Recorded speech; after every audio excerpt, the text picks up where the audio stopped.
Good afternoon, everyone. This is Lynn Railsback. I'm from Capital Plus Exchange and filling in for Nathaniel Imprim, who's GAMFIN's training coordinator. Today's webinar is hosted by GAMFIN and Cap Plus through our partnership with MasterCard Foundation to strengthen Ghana's non-bank financial sector. The program is called First Plus, which stands for Financial Institution Resilience and Strengthening. Our webinar today is presented again by Donna Nails, who led last week's webinar on ALCO and asset liability management. Donna is a seasoned development, finance, and risk management specialist. She's got over 20 years experience working with both banks and non-bank financial institutions throughout the world.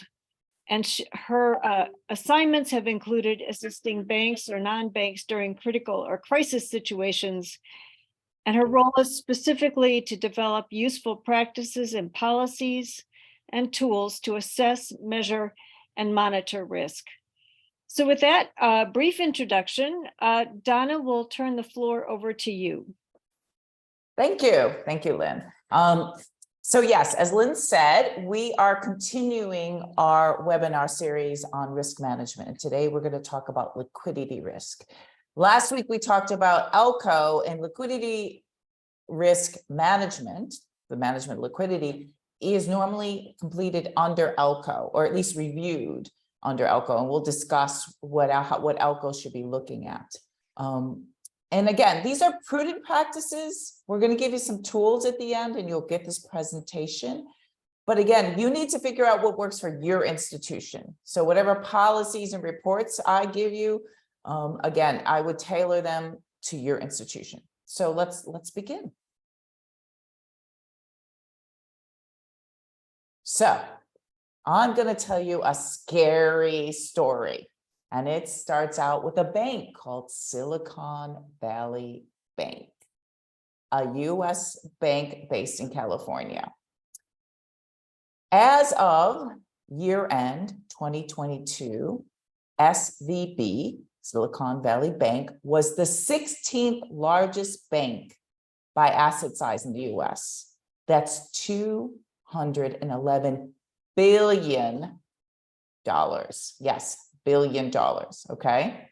And the scary part is that last Friday, yes, how many days ago was that? 4 days ago, right? Saturday, Sunday, Monday, Tuesday. The bank was closed by our US regulators. Yes, they walked in, and I know this, they walk in, they lock the doors, and then they say, okay, and they come in with about 50 people, 30 to 50 people. And they literally start going to office and talking with people, and then start going through the files. And then that's how they close a bank in the US. So let's talk about what's scary. Well, closing a bank is scary, especially the 16th largest bank in the US. But let's talk about the reasons. First of all, let's talk about the liabilities, okay? What the bank owed. Let's talk about that. They had 175 million of deposits, right? Deposits are what our people give to the bank, and we have to pay it back if they want it. That was 83% of total assets. But let's dig a little deeper. Less than 10% of these deposits were consumer, we call it retail deposits, meaning deposits for me, deposits for my sister. You know, what they had were more corporate deposits. So consumer deposits normally, what we say, are more sticky because they're insured up to $250,000. Also, for my few $100s, I'm not going to move it if there's a better interest rate at another bank, right? Or, you know, so normally consumer deposits stick to the bank longer. Meaning I could go and get my $200 out of the bank if the interest rate is better at that other bank. But you know what? Is it worth it to go there for maybe, you know, half a point of interest on my $200? No, I just leave it in my bank.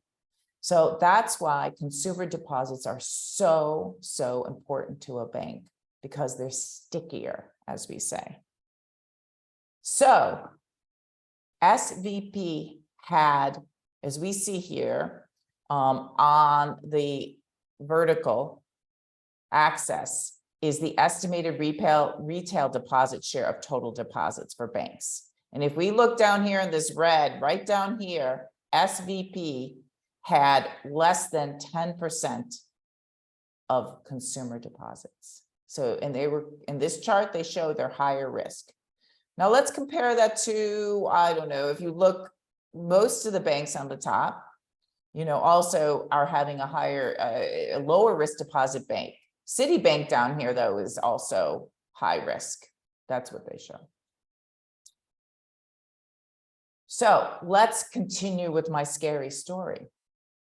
So 55, let's look at the asset side of the balance sheet now. 55% of total assets were in investments. They weren't in loans. 91 million were held to maturity investments, meaning they planned to hold them until, you know, they were bonds mainly, probably 3 to 5, probably 5-year, 10-year bonds. They were going to hold them to mature, okay? And 26 billion, which is 12%, was available for sale. Now they could sell the held to maturity investments. However, they would take probably a loss on them depending on what would be happening with the interest rates. And let's talk about interest rates. As we know, interest rates have been going up. And this bond portfolio that they purchased a long time ago, as the interest rate went up, the bond portfolio was worth less and less. However, now this is the big however here, and the scary part to me is that the bank did not have to adjust its portfolio, its held to maturity portfolio for losses, okay? Because they listed, and this was acceptable accounting rules and acceptable to regulators. So a bond that actually, if it was sold today, would be sold for a loss, didn't have to show that loss on the balance sheet. You can show it to what you would hold it to maturity. So let's see what this means for the capital ratios, the equity ratios, we say. Here's another interesting chart.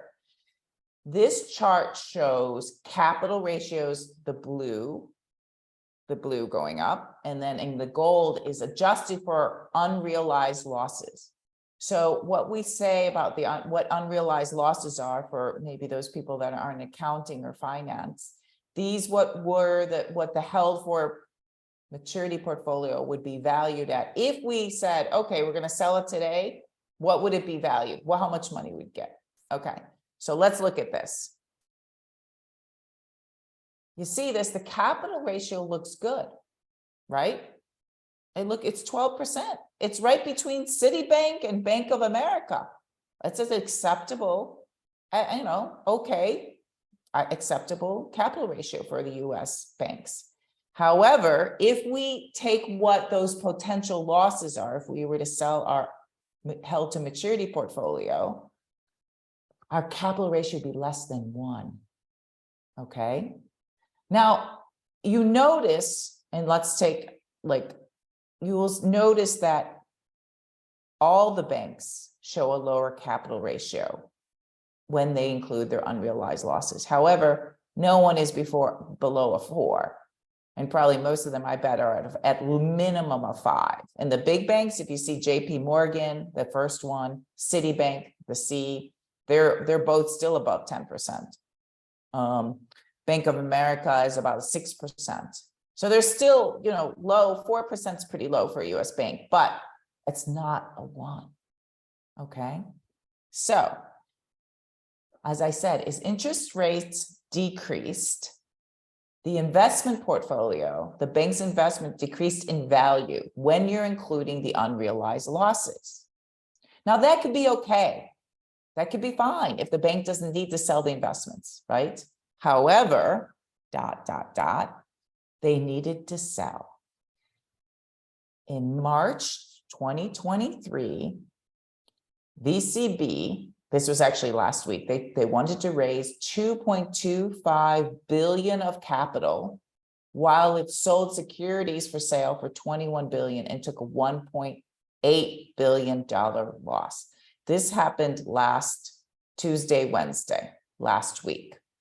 And then the corporate depositors started looking at their portfolio, and articles started coming out about their value of the capital if you include the unrealized losses on their investment portfolio. So guess what happened?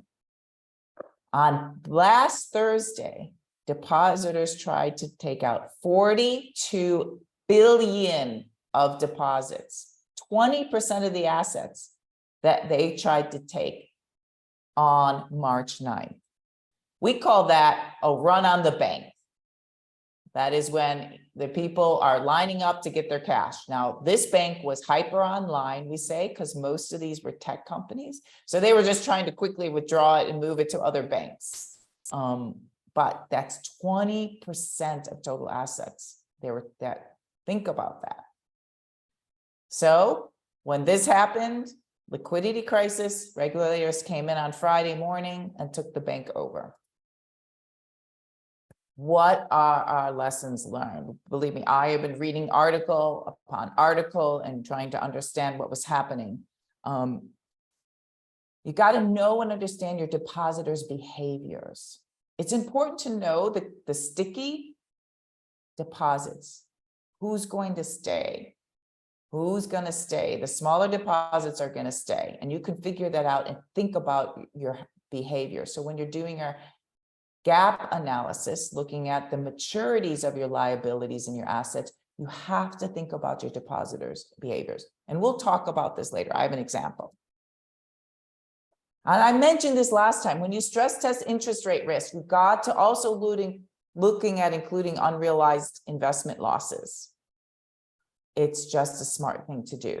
I know all those other banks tell me, Citibank, all those other banks are looking at what their capital ratios would be if they had to take unrealized losses. And you have to have a liquidity crisis plan in place, liquidity contingency plan. And I'm going to talk about that. And I actually am going to give you an example of a plan that I helped develop at a bank in the US that you can use to think about and get approved by your board, and that ALCO would use in case there was ever a liquidity crisis. Another interesting fact here, this goes out to all you risk managers out there. I'm an ex-risk manager. This bank did not have a risk manager from March 2022 to January of this year. 9 months without a risk manager. I think they had an interim, somebody they brought in from one of their European, but they didn't have a full-time risk manager, and that's just too long. And that just says something. And believe me, now I'm sure the regulator, we're going to learn a lot of other things that happened here. But I wanted to talk to you about this because I think it's very, very pertinent to what we're talking about last week and what we're going to talk about today, and even in the next few weeks. So that's the end of my scary story. Hope I scared you enough. Okay, let's start with some not scary stuff. Actually, some very good practices, if I may say so.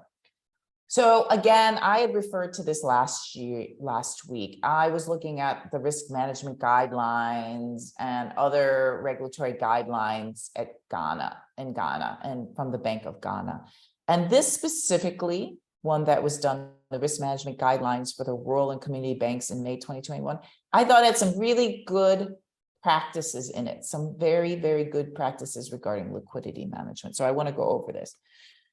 First of all, these guidelines, the regulators are telling you that you have to have satisfactory structures and systems in place for liquidity risk management, including identification, management, mitigation, and monitoring of liquidity risk. Okay. You got to set some liquidity risk tolerable limits, some benchmarks, and we'll talk about some benchmarks and what good benchmarks are, because it doesn't mean anything if you do all those reports if you're not analyzing and thinking of them, and also then have some limits, especially for those ratios and the gap analysis. You got to have documented policies and procedures. So last week, I think I gave you a financial management policy. It has a part that talks about liquidity management. And today I'm going to give you a liquidity contingency plan. That's more a crisis management that would come, would tell you when you need to use this plan. We'll go over that in some detail. You've got to understand the nature of the liquidity risk that confronts your bank, also the industry. So, this is what's interesting, the liquidity risk with these deposits at this Silicon Valley bank. I mean, did they really understand the liquidity risk associated? They did a lot of tech companies in Silicon Valley. These guys are hyper online. They're talking to each other all the time. And what happened, I've read a few articles, is once this bank posted this loss, it went viral, as we say.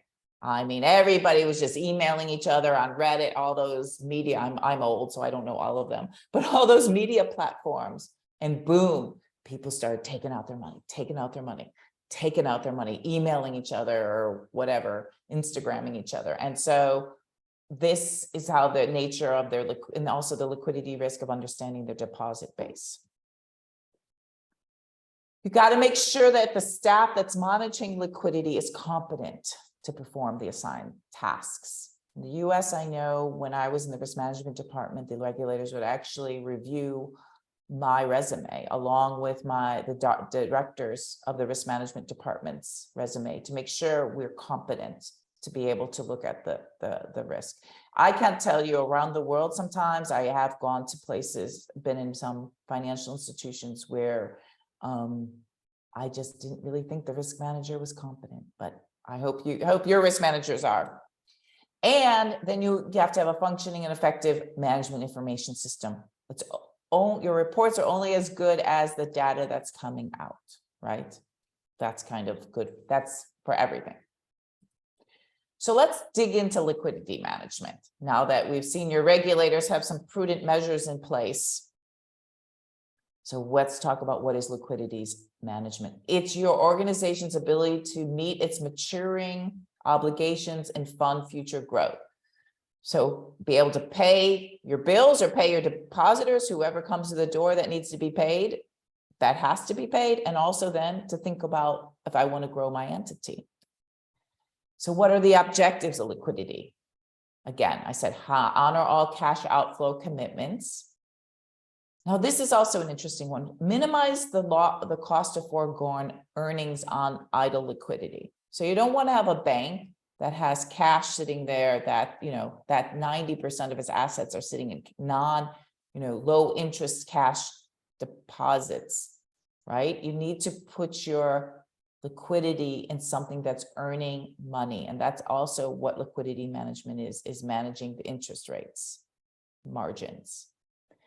You got to satisfy reserve requirements and other regulatory liquidity standards. You got to make those regulators happy. You don't have to make them happy, but you got to satisfy them so that you adhere to it. So that's a very important thing. And you want to avoid any additional cost of emergency borrowing or forced liquidation of assets. So what happened at the bank, Silicon Valley Bank, is that they were going to have to liquidate some assets, their investment portfolio, before they wanted to, because they were starting to take some losses. And like all risk, you got to be proactive. This is something that probably your finance department is going to be looking at daily, your cash management. ALCO should be looking at it at its meetings on a monthly or a quarterly basis, depending on when they meet. So liquidity monitoring and planning, liquidity management tools. We have cash flow projections. We have some ratios I'm going to show you. We have a maturity gap analysis. We looked at it last session, but I'm going to show you how some behavioral analysis will help you better understand the actual cash flows. And some other items to consider is a liquidity crisis plan. Have one. That's my recommendation. Have a plan. I'm giving you a plan. So look at it, review it, tailor it to your institution. Let's talk about cash flows. You should have detailed cash flows that should be maintained probably on a daily basis. You know, they say weekly, I guess could be weekly, but daily normally. They should all capture all sources of liquidity available and capture all the uses and potential uses, okay? So if you know that, for example, there's going to be an upgrade in your IT system or maybe some maintenance on the IT system, it's going to be a huge cost. You need to plan for that and put that in there. In the quarter, you think it's going to be incurred. You got to be conservative. Risk managers are conservative. ALCO needs to be conservative. And you got to include any deposit reserves for institutions that mobilize deposits, whatever's required by your national bank.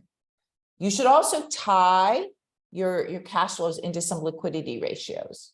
And we'll show that. We'll talk about that with some benchmarks and triggers to understand if you're going to breach the benchmark. And include some stress scenarios. Okay, so let's talk about stress scenarios. We have three. You have your base case. So this isn't a stress scenario. This assumes current market and your organization's financial condition. Okay, it's over 12 months. This is what you think will happen. You should stress it out in the short term, 90 days. And if you see at the last sentence, sometimes you can look, one is to take additional funding of 10% of your assets. So either your assets can decrease by 10%, or you can also have your liabilities increase by 10%. Unfortunately, I don't think SVB, Silicon Valley Bank, I don't think they had a stress scenario of their deposits being decreased by 20%. That is a crisis scenario. And then a long-term high stress scenario is where maybe deposits are withdrawn slowly over a year. So you can change that about. So let me show you an example. So this, I'm going to give you this, and this is showing you, if you see the top two areas, a static gap, maturity gap, looking at your asset liabilities that are maturing in 1 month, 2 months. If you look by column, 3 months, 6 months out, 9 months, 12 months. So this is looking at your balance sheet. And again, we're putting it in buckets of maturity dates. Okay. So if we see here, this has assets of 25 million maturing in month 1. And that could be cash also. That probably includes a lot of cash, and liabilities of 5 million, well, 5,000 it says here, but it's probably 5 million maturing. So the gap is 20,000. It's a positive gap, meaning you have the assets to pay your liabilities. Okay. And the dynamic maturity gap is actually your cash flows that month. So what this institution has budgeted is inflows of 2.778 million and outflows of 4 million. So if we take the 20 million from the static gap analysis, positive 20, we add in 2.778, we minus the 4 million going out, you get maturity gap of 18,778, okay, which is acceptable. However, if we look now, these are the stress scenarios. And again, I'm going to give you this in an Excel sheet. And what we're going to do is stress the scenarios that this is above is what you think is going to happen, right? Should happen if everything's normal. But what we're going to do here is stress so the inflows is actually only 90% of what we think it's going to be. And the outflows are more, 110% of what we think it's going to be. So if we look here at stressing, if we look below that middle box, the stress gap scenario shows that your gap after you do this stress scenario of only 90% of inflows and 110% of outflows, you get to this, I'm sorry, it gets to a maturity of 15 million, 15.1 million, if we look in that first box of 1 month. Now, that's all good, but we need to set some benchmarks. And the benchmarks for this bank, if we look here, is they want to limit the amount of the gap to 5% of total assets, which is 15 million. Okay, so in first month, as you see, they got 15.1, no breach, all's good, it's fine. However, in the second month, as we see, the cumulative gap goes down to 14,188,000. That's the cumulative, and they want 15 million. It's breach, right? So what happens here is under this stress scenario, you just don't stress it and then forget about it. In your ALCO meeting, you'd have a discussion. Okay, this is our stress scenario. 90% of inflows, 110% of outflows. What would we do? And you can see below here, this institution said, we see that in April, that if this started happening, we could be covered by an overdraft facility. And if it continued, they said they could postpone loan disbursements to evaluate the situation for the next 30 days if it continued after that. So they made a plan saying, if this started happening, first month we're okay, second month we got to start thinking what's happening and is this going to continue? Because we don't want to because if we see if this keeps continuing it's okay in 3 months, they have 14.55, but then at 6 months, August 2020, it goes down to 11.5 million. So that's a easy stress test scenario that you could do for ALCO and stress a few scenarios. I wanted to show you that. I want to talk to you about another liquidity monitoring example from a bank that I used to work for. That one thing that the regulators always wanted to look at was we called basic surplus at 30 and 90 days. What the basic surplus ratio, or the surplus is liquid assets minus long-term liabilities. And these are long-term liability or short-term liabilities. Liquid assets minus short-term liabilities. And the short-term liabilities wouldn't include, let's say, if you had a line of credit with some outstanding amount that you knew was due next month, but it's going to roll over, right? You didn't have to pay it down. You can just keep that out and it just gets renewed. So it would only include short-term liabilities that actually are going to have to be paid out. And you look at it at a 30-day, in the next 30 day at liquid assets minus the short-term liabilities due in 30 days. And then you also look at it as 90 days. Okay. So if we look at March 2019, after we minus the liquid asset, we had the liquid assets minus the short-term liabilities, we had about 10.009 million. 90 days out, we had 8.736 million. And if we go back down percentage of basic surplus 30 basic and percentage of basic surplus 90 days, those are the percentage of total assets. Okay. And the acceptable range for my bank was 10 to 20%. We had to keep that at 10 to 20%. I notice here it goes down to 19.7 and 19.5. That probably wouldn't be a red flag. But I think about if it starts going under 19, my ALCO would have started having a discussion. However, we also would list the external unused lines of credit. So where we knew we had liquid availability. So we'd look at that ratio and we'd also talk about what we had available. Here's some other liquidity ratios. I'm looking at the time, so I'm not going to go through all these. We have a cash reserve, which I'm sure you have, which is just cash divided by total assets. We have liquidity assets, which is liquid assets divided by deposits. We have two quick ratios because I've seen institutions that say, okay, quick is normally cash, market securities and accounts receivable that we know are going to be liquid divided by current liabilities. But I also have had institutions that say, I'm going to throw in loans that are getting paid off in the next year. principal payments divided by current liabilities. We have loans to deposits, and then we have a broader liquidity ratio that includes this liquidity cushion. And this would be probably your operating costs. So not just cash costs that that you'll have in a month.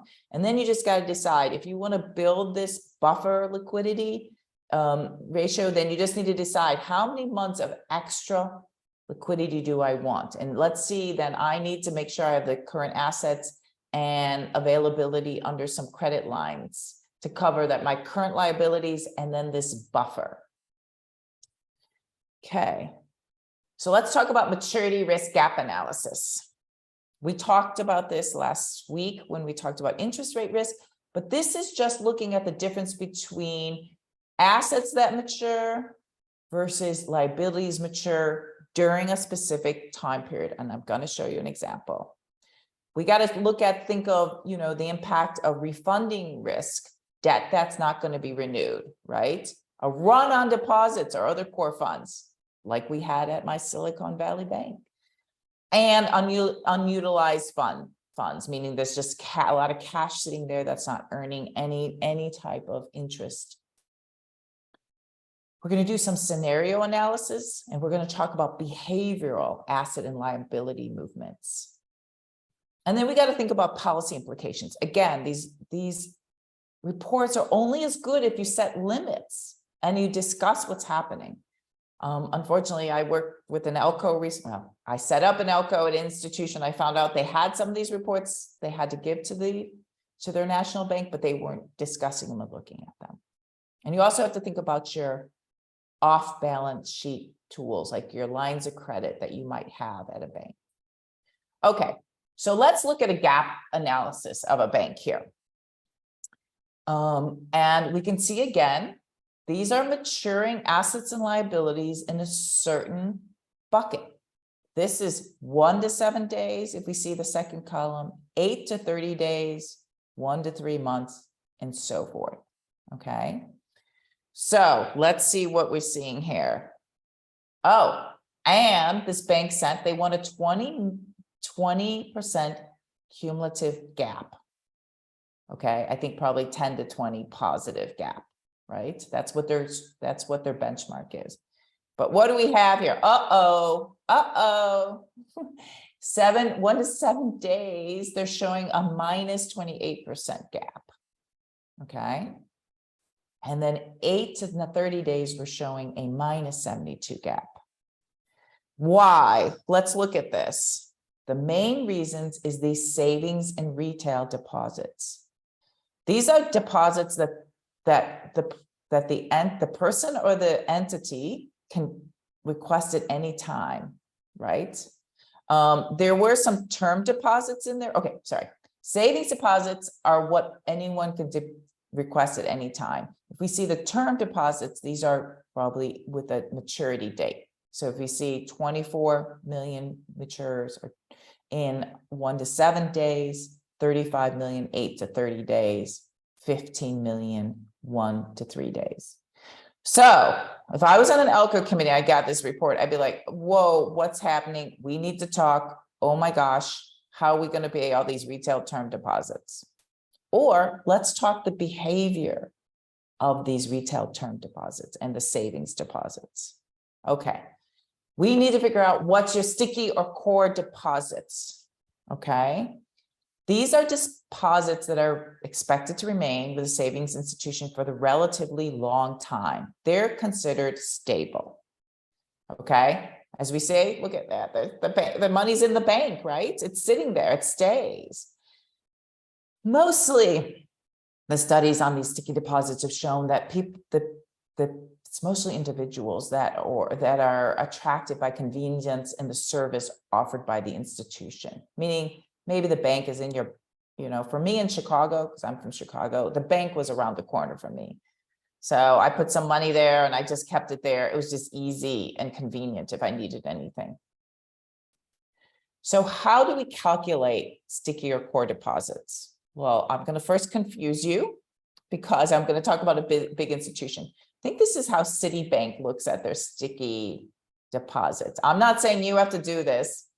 I'm going to show you a simpler way, because what Citibank does is they look at 1-year historical data, then they look at average balances, then they do note changes, then they do 2 standard deviations to understand. So yes, but Citibank probably has an entire department working on this. Well, we don't, right?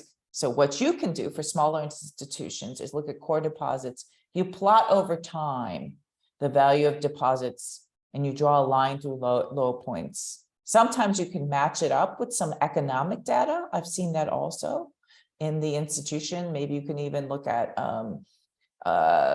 inflation and see if that has impacted your deposits. But again, it's not hard. Yes, you need somebody to do this data, but you can get a good estimate of what you think the sticky deposits are. And our regulators in the US would make us show them how we developed it, because they wanted to make sure we were legitimate. Because I would develop, or not I, but my bank would develop another asset liability maturity gap analysis looking at the stickiness of some deposits. So if you see here, I've shown the withdrawal for the clients withdrawing for the savings deposits and also for the retail deposits. Okay, for the savings, which is probably mostly individuals, it's less because people want to save for a rainy day. So I said, okay, only 5% goes out at 1 to 7, 8 goes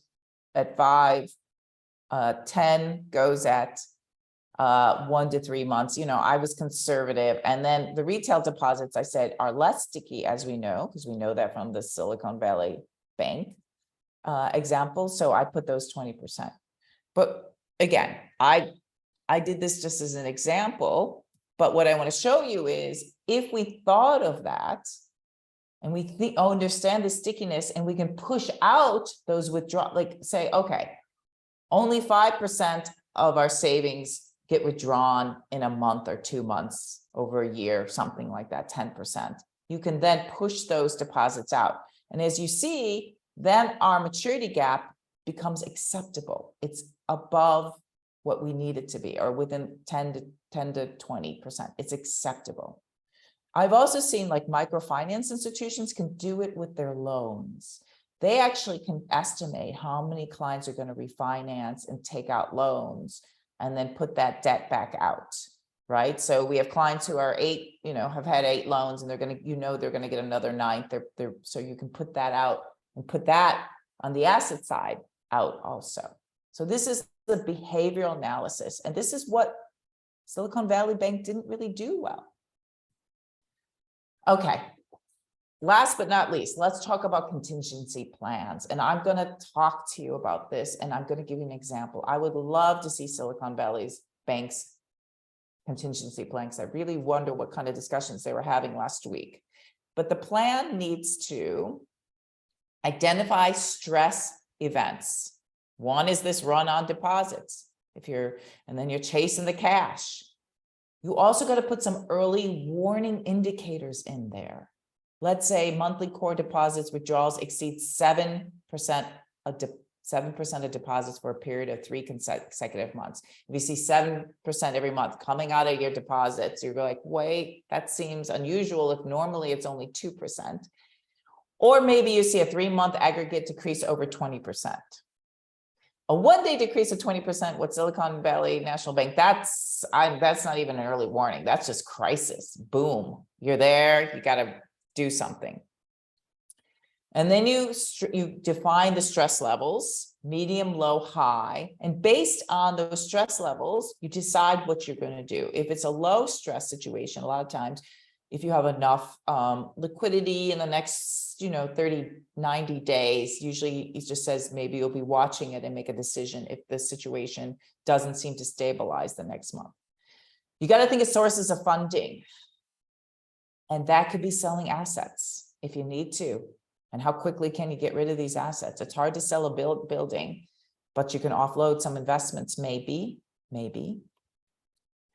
You got to look at funding sources, concentrations, limits. So the other thing, you just can't go out and, take it all from one bank, they say. You got to think about how you can limit some concentration risk. You got to think of some funding strategies, and you need to have a team. You need to identify that team in the plan by name and title, and you got to say what they're responsible for. And you'll see the example in my plan. So it's Q2. This is my checklist for you. I want you to go back and go through here and see that you have your policies and procedures, that you're doing your risk assessments and projections according to the approved methodology. You have your framework or risk limits, your benchmarks. You do your liquidity reports all the time. You do your cash flow analysis. You understand your deposit base, and you update and you review your contingency plan, probably, at least on a yearly basis, and it's got to be approved by your board. And with that, I want to thank you. Thank you, Donna. We appreciate that, and also hearing the story about what happened at Silicon Valley Bank, which here in the U.S.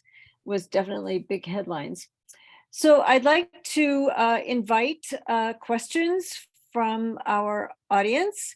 You can enter them into the chat box, and I will forward them on to Donna. Or raise their hands too. Or raise their hands. We can do that as well. Yeah. So while we're giving our audience some time to raise questions, I'd like to just ask you a few questions. First, for you, what do you consider the most important liquidity ratios to monitor? Okay. I got to be honest, I'm paranoid right now after Silicon Valley Bank. So I'm thinking, cash. So I guess my cash ratio is what I'd be interested in. And also my liquid assets to deposits. I need to understand, how much of them I can pay back. In this situation, I think a lot of banks, what's happening now in the US, the big banks, people are moving their deposits from the small banks to the big banks. Right now it's happening. Citibank, Morgan Stanley, these big banks are getting more deposits because people are paranoid of the small banks right now and what happened. So this is why, that's why I would say probably these smaller banks need to look at their liquid assets deposits. Thank you, Lynn. Okay, thank you. First, I'll ask a question from Mark Darko.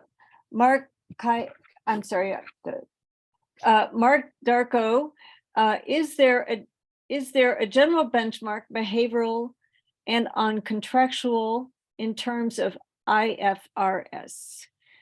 And then after that question, I'm going to turn to Mr. Isaac Bafor Awua. I'm sorry, I'm really tormenting names, and we'll ask you to ask your question. But first, your response to Mark's question.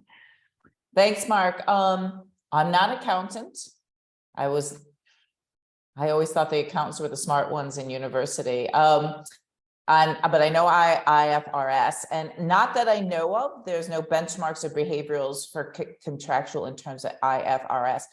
Our regulators would make some benchmarks for the, not for behavioral, but we would have to prove it to them about the stickiness and give them the reports and to justify when we did behavioral analysis. That was required by regulators, but there was nothing set with the behavioral instead of contractual.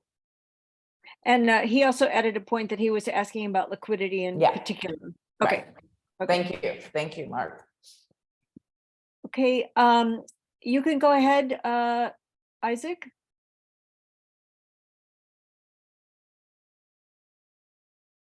It wasn't intended for questions, so. I'm sorry? I said, I did not intend to ask a question. It was just a okay. You're just saying hi to me? Okay, hi. yeah. Okay, thank you. Any other questions from the audience? We have one here. Can you just say more about behavioral analysis of assets and liabilities? Oh. So it's mainly going to be on your deposit base. Only if you're a microfinance institution where you're rolling over your loans or you're refinancing, you know, you let a loan pay down to 50% and then you refinance, that you could kind of look and look at the behavioral analysis of your loan portfolio.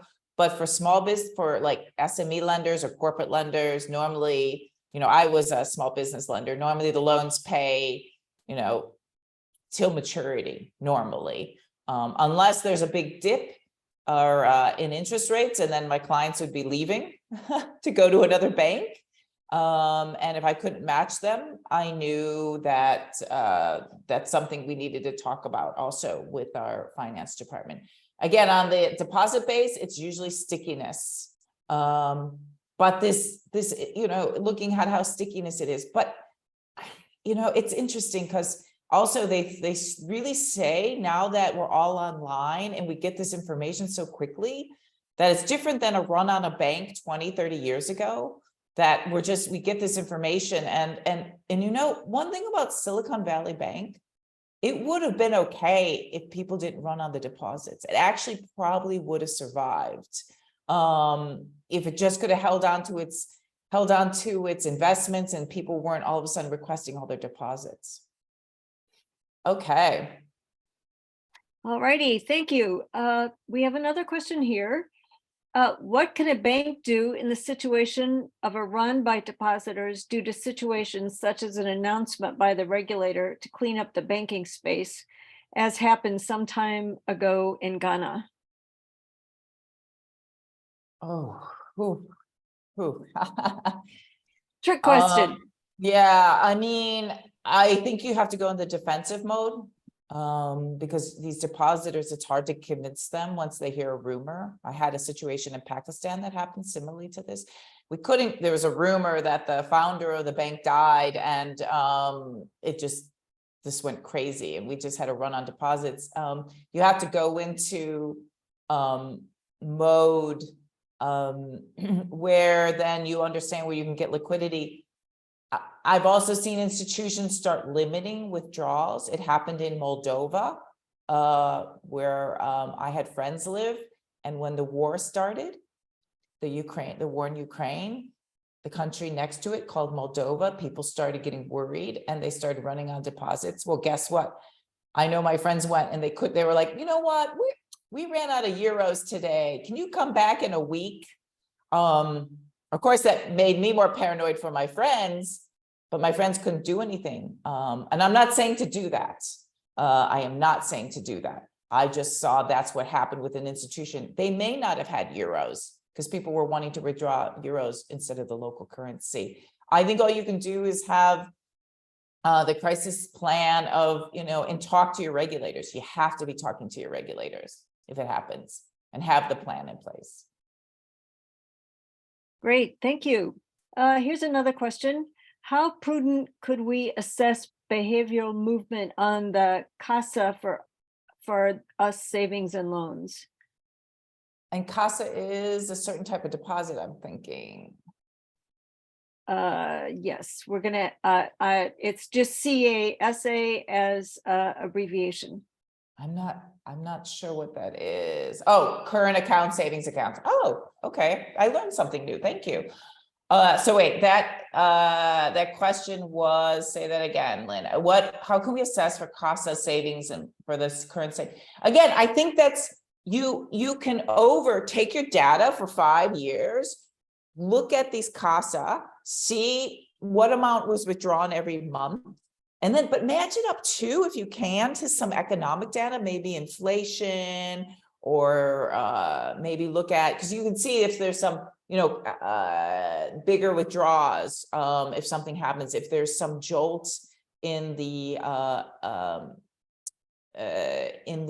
country. For example, Moldova saw right after the beginning of the war in March of last year, they saw a big jump in withdrawals of deposits. But then it went down when they realized, I mean, the war was going to continue, but it wasn't going to affect their country as much. The deposits evened out then. So you'll see a blip sometimes, but try to understand what the blip is. Just, you can do it with an easy line.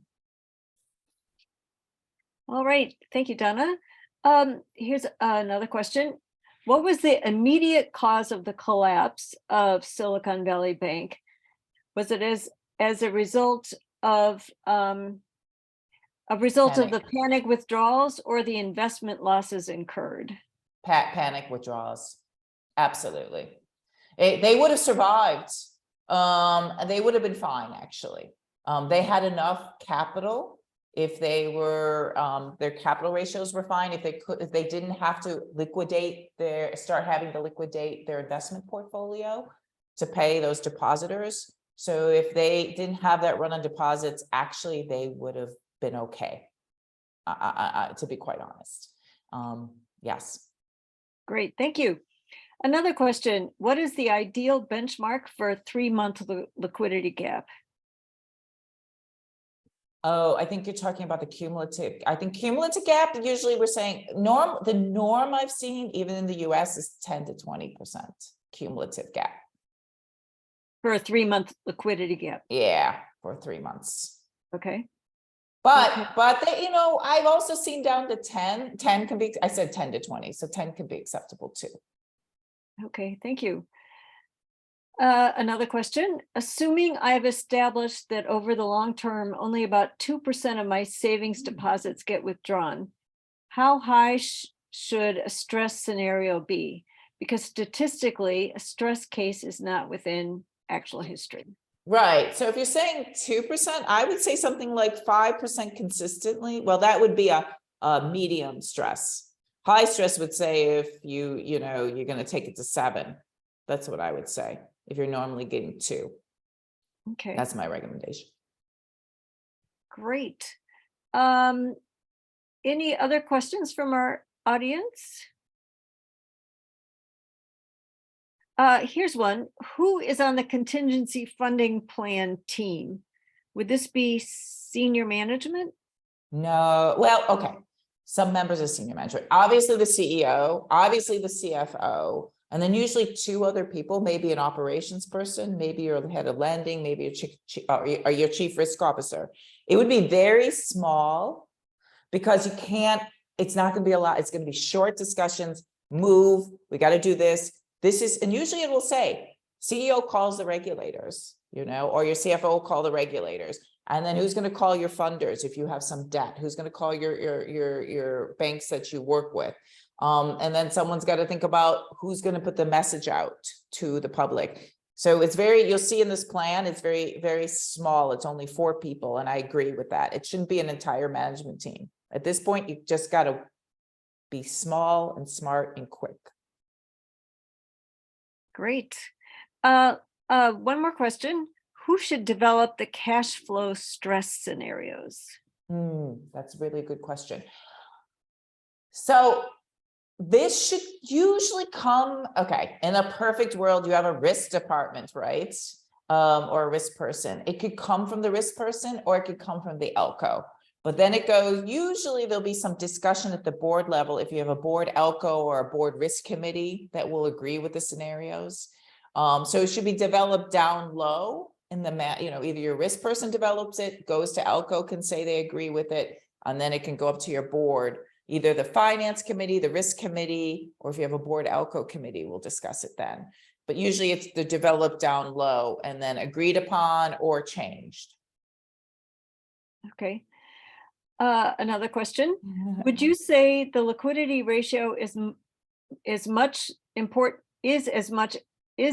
important as the capital ratio from the case of Silicon Valley? Capital was good, liquidity ran them down. Thus, it seems like liquidity should be the key. What's your thoughts? Mark, you're smart. You're smart. Let me give you, I'm going to give you a bit longer answer to this. When the pandemic started, I was hired by World Bank to look at financial institutions in 5 countries.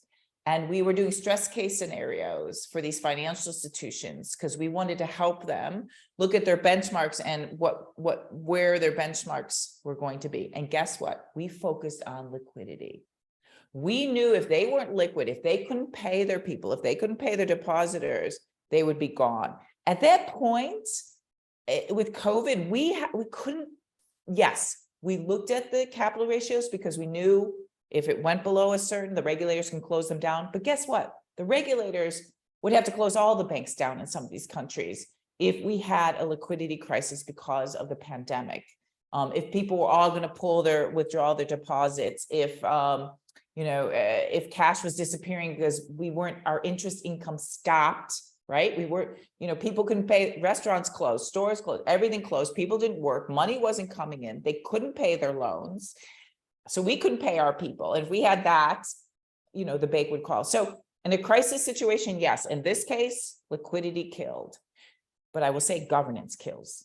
If we go back, if there's many articles about where was governance and also where were the regulators, but where was the governance? What were they thinking to have all this investment portfolio that was held for maturity? Governance kills, but in this case also it was liquidity before capital. You're absolutely right, Mark. That's a good question. Well, thank you, Donna. I believe we've answered all the questions that have been raised so far. Thank you very much for your time. And we have another 2 webinars coming up from you. Oh, I can share the screen. Hold on. Thank you. So on March 28th, we'll continue this series on risk management. The focus will be on strategic risk management. And once again, it'll be at 1 o'clock. And then on April 4th, we'll have the last webinar in this series, and it'll be an overview of how to manage a risk from the institutional perspective. So it kind of covers an overview of all these different specific risks that we've been discussing in the first 3 webinars. So please join us on March 28th. And another question just came in. So do you have a minute, Donna? Yeah. Okay. Please give a brief overview of gap analysis and stress testing. Okay, so I'm going to try to go back if I can in my wait, what happened? Oh, let me share again because I'm going to go back really quickly to my presentation. Hold on, you probably see this. And let me put this up. Okay, so this is a gap analysis. And what this is looking is the gaps between asset and liabilities, okay, over certain time buckets. So if we look at the top of this is assets, is our assets from our bank, and the bottom is liabilities and equity.